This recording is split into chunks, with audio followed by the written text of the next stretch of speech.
Queste non sono cose sicuramente da fare il tifo, per carità, però la gente comincia a avere un po' le scatole piene magari di limiti o di verbali sopra i limiti di pochissimi chilometri. Pali dei Velox tagliati col flessibile, la verità ancora una volta sta nel mezzo, secondo i trevigiani, che parlano di automobilisti tartassati, pur condannando atti vandalici come quelli che si stanno ripetendo lungo le strade del Veneto. Non è che sto dalla parte di chi traccia gli autovelox, però è vero che ci sono in atto anche delle situazioni strumentali per far cassa, questo è indubbio. Le strade giornologiche hanno dei limiti massimi che sono minimi, ovviamente fa incazzare la gente perché le multe sono veramente alte. Forse i sindaci dovrebbero farsi anche un esame di coscienza. Esatto, dovrebbero un attimino valutare il perché vengono fatti questi atti comunque estremi in un certo senso e quindi magari rimodulare, perché se tutti quanti prendono in continuazione multe che ritengono per la maggior parte non corrette, non giuste, sicuramente c'è almeno di minimo un fondo di verità, insomma. C'è poi chi per l'ormai famigerato Fleximan non cerca nessuna attenuante. Un'iniziativa che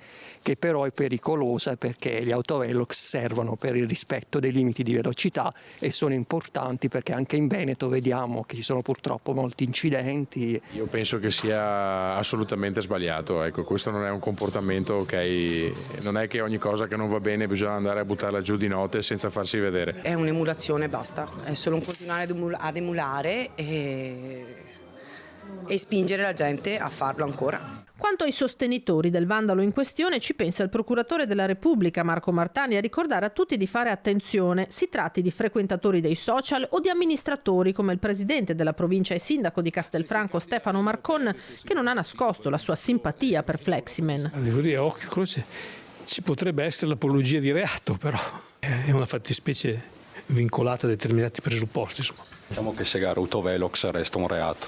Sicuramente, è danneggiamento di un bene esposto alla pubblica fede destinato a un pubblico servizio. Questo è fuori discussione che è un reato.